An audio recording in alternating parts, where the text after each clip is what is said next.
The Jazz have some interesting decisions to make this summer, and I'm going to guess right now it's about the time where Dennis Lindsey and his staff are plotting things out, putting their list of targets and free agency together, figuring out who they want to bring back and who they don't want to bring back, and coming up with options and plans A, B, and C because, Gordy, it's very apparent they can't just keep the band together and expect to get better this summer, can they? No, that's exactly right. They've got to make some adjustments to help themselves scoring. The Jazz need just more scores, especially in playoff-type environments, to help Donovan out. So the question is, who might be those guys out there that are available that make sense for the Jazz? Before you can look at those guys, though, you've got to make decisions on your own roster, right? Is that what they're doing now? I mean, you're always doing that. You're evaluating your roster through the year.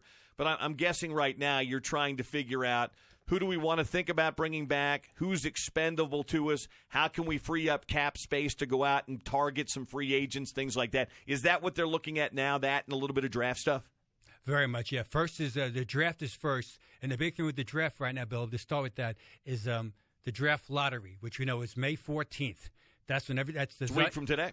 That's a Zion Williamson sweepstake, and it'll fall into place, and the Jazz will know what the competition is as far as who might be drafting, who they are, and then off that is the Chicago pre-draft camp starts that day on the 14th. It starts also in Chicago, and that's a lot of the starting point as far as talking. But in the Jazz world this year, free agency is much more important than the draft is because the Jazz are drafting 23rd? Yeah, 23rd. I mean, they're going to find somebody that's probably a good player, but not likely an impact guy based on where the Jazz are now. So, yes, you've got to look at the draft, but I'm guessing it's going to be free agency as the top priority this offseason, correct? That is correct. Yeah. So you're talking Ricky Rubio's a free agent. You're talking Derek Favors, $18.8 million. The trigger date is July 6th as far as the Jazz have to say yes or no. They have the team option. He's out there. Taba Cephalosha, we know, will probably be gone. Epi Udo will probably be gone. And then Kyle Korver. Kyle Korver has the trigger date also of July 6th. And his contract, $7.5 million. The buyout is $3.5. We shake your hand, you walk away. So that's part of it. Then Neto also, his $2.1 million is not guaranteed until July 6th. So July 6th and July 7th, the Jazz basketball. But in their world, they like Neto. And at $2.1 million, that's cheap for a second or third point guard, correct? You don't know what Dante Exum is going to give you, whether he's healthy or not. You don't know when he's going to be back. $2.1 million in the big scheme of things, you almost have to think about picking up that option because you don't know who your number one point guard is right now, much less your number 2 point guard. That is correct, right? So Neto's contract at $2.1 million is relatively tame, and plus he's an effective player for 6 to 8 minutes a game. Most times he outfights the backup point guard. And every once in a while, when the starting point guard's in a game is just chilling out during the game, he can get a steal or two against them and make a timely three. So his contract is absolutely tame. So it goes to the Jazz as far as who could be out there as quickly as point guards. Kyrie Irving, player option, who'll be out there. Kemba Walker, Darren Collison, Malcolm Broderick as restricted free agent, D'Angelo Russell, restricted free agent, Elfrid Payton, unrestricted, Terry Rozier, restricted, DeLon Wright, restricted, Jeremy Lin, unrestricted, Ish Smith, unrestricted. Those are the guys that Jazz, in any order or any narrative, are staring at. All right, here was the thought process, and Tony Jones and I were talking about this the other day. Tony seems to think the Jazz might target a wing player as a big-time free. They don't have enough cap room to target 2 big free agents. They don't have 2 max spots open, but they've got enough room to target, let's use an example, a Tobias Harris. Let's say Philadelphia says, we're going to make Jimmy Butler our guy. Tobias is going to look around. So you target him. In your mind, Gordy, is it easier for the Jazz to find a good point guard to play alongside Donovan Mitchell or move Donovan Mitchell to point guard and find a good shooting guard option to play alongside Donovan Mitchell? Which is based on what you know about this class, what do you think the better option for the Utah Jazz is?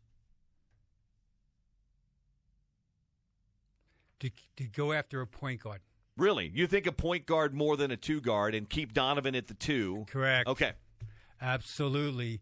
because Donovan can score that ball, and you don't want ever to slow him down mentally as far as having to initiate offense. I get it. I understand that in this NBA vernacular, it's a scoring point guard. Sure. But you like to have a point guard that can calm things down for you. If you were guessing, would you guess the Jazz might move on from Ricky Rubio this summer? The answer is absolutely yes. And the reason why is that, hey, you like him. You like him. And he does a lot of good things. So he does. Let me preface that. But his shooting is still what? Woefully inconsistent. I call it wobbly. And in the playoff games, even though he battles everybody, you need more. As I always say to you, Bill, hey, are our three best guys, meaning in Jazz basketball, better than your three best guys in the fourth quarter? And so Donovan is the first part of that equation. Rudy Gobert, who struggled against Capella because they can match up at the rim, but Rudy most times outplays the guy. The third Jazz, the player the Jazz needs, isn't out there yet on the Jazz team. So they've got to find that. Now, so getting back to you mentioned about Tobias Harris, I'd rather go Julius Randle. Okay. He's out there. That's another. And by the way, I think Tobias Harris, 25, 26, Julius Randle, 22, 23-ish. Is that right? Yeah, right. Yeah, ish. I mean, they're both right. I mean, Tobias is a little bit older, but not much older than Julius Randle. Tell me what you like about Julius, who is an unrestricted free agent with the Pelicans, versus Tobias Harris, who's an unrestricted free agent with the Philadelphia 76ers. I would first thing with Julius Randle, he has a player option at $9 million. So he's going to opt out. What I like about him, he has more talent. I like Tobias, but Randle's got more talent. Even though Tobias got more shooting range as we speak right now, Randle's got a more window upside. And he's still young. He's only 23. And he can score that ball, and he can drive that ball, and he can rebound in traffic. So I would go Randle 1 and Tobias 2. Randle and Tobias, neither one of those guys are max guys, but they're not. But they're both going to garner a good salary, right? You're mentioning Julius Randle opting out of $9 million a year. My guess is if he's opting out of $9 million a year, he's probably thinking 14 or 15 a year. Keep going. You're being kind. Okay, so 17 or 18 a year? That's exactly right. And Tobias, in Tobias Harris's world, if you're the Sixers, you don't make that trade from the Clippers if you don't feel you're going to re-sign him.